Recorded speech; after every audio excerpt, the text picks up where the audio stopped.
رسول اللہ کی سنت کو تم زیادہ فالو کرنے والے ہو یا صحابہ خلفۂ راشدین زیادہ لینے والے ہیں؟ اب یہ باتیں دماغ میں نہیں آتی، کیوں؟ پہچان ختم ہو جائے گی نا. یہ 2-3 مسئلے. بعض لوگ مسلک کی محنت کرتے ہیں، جس طرح یہ لوگ بس لوگوں کو 2-4 مسائل سے پوری زندگی باہر آج تک نہیں نکلے. آمین، رفع یدین اور ہاتھ کہاں باندھنے ہیں، بس انہی باتوں کے اندر لوگوں کو الجھا کے رکھا ہوا ہے. رسول اللہ کی اخلاق کیا ہے نہیں بتائے جاتے، رسول اللہ کی تعلیمات کیا ہے نہیں بتائی جاتی، رسول اللہ کی سنت کن کن موقع پہ ہم نے زندہ کرنی ہے نہیں بتائی جاتی. کیوں؟ اپنی ایک پہچان ہے، 2-4 مسئلے بس ان کو لے کر چل رہے ہیں، اور جو لوگ نماز پڑھنے لگے گا انہی وسوسوں کے اندر ڈال دیں گے ان کو. اس لیے ان چیزوں سے ہم باہر نکلیں، اپنے دماغ کو وسیع کریں. جو نماز پڑھنے والے ہیں، جیسے بھی نماز پڑھنے والے ہیں، قبول کرنے والا اللہ ہے. اللہ کی ذات قبول کرنے والی ہے، انسانوں کے بس کے اندر نہیں ہے یہ.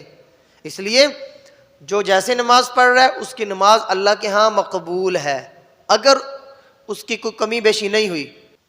ہم ان چیزوں سے باہر نکل جائیں. اچھا جی، پھر بہت سارے مسائل ایسے ہیں جو خلفۂ راشدین نے کیے اور یہ لوگ آ کے اس کو نہیں لیتے. ہم اور کیا کہتے ہیں کہ ہم نے تو رسول اللہ کا کلمہ پڑھا، ان کا نہیں پڑھا. حالانکہ رسول اللہ صلی اللہ علیہ وسلم اتباع کا حکم دے رہے ہیں خلفۂ راشدین کے بارے میں. اور ایک جگہ آتا ہے اصحابی کالنجوم بأیہم اقتدیتم اہتدیتم، میرے صحابہ تو ستاروں کی طرح ہیں، کسی ایک کے پیچھے چلو گے کامیاب ہو جاؤ. لیکن اس کو نہیں دیکھا جاتا. جہاں اپنا مفاد ہے، جہاں اپنا مطلب ہے، جہاں اپنے مسلک کی آواز ہے، انہی کاموں کو کرنا ہے، اس کے علاوہ کسی اور کام کو نہیں کرنا. یہ کوئی دین کی دعوت نہیں ہے، یہ کوئی دین کی خدمت نہیں ہے، یہ صرف مسلک پرستی ہے، فرقہ پرستی ہے. کیا محدثین فرقہ پرست لوگ تھے؟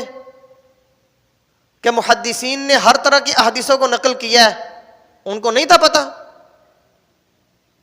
اس لیے ہم خلفۂ راشدین کی آگے سیرت کو لے کر چلتے ہیں نا.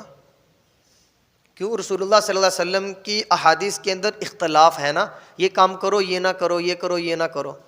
پھر ہم آگے چلتے ہیں، بھئی خلفاء نے کس کام کو کیا؟ الیوم اکملت لکم دینکم، دین مکمل ہو گیا، اللہ نے اپنی نعمت کا اعلان کر دیا. اس کے بعد کون سا دین تھا وہ کیسے پتہ لگے گا؟ وہ رسول اللہ کی وصال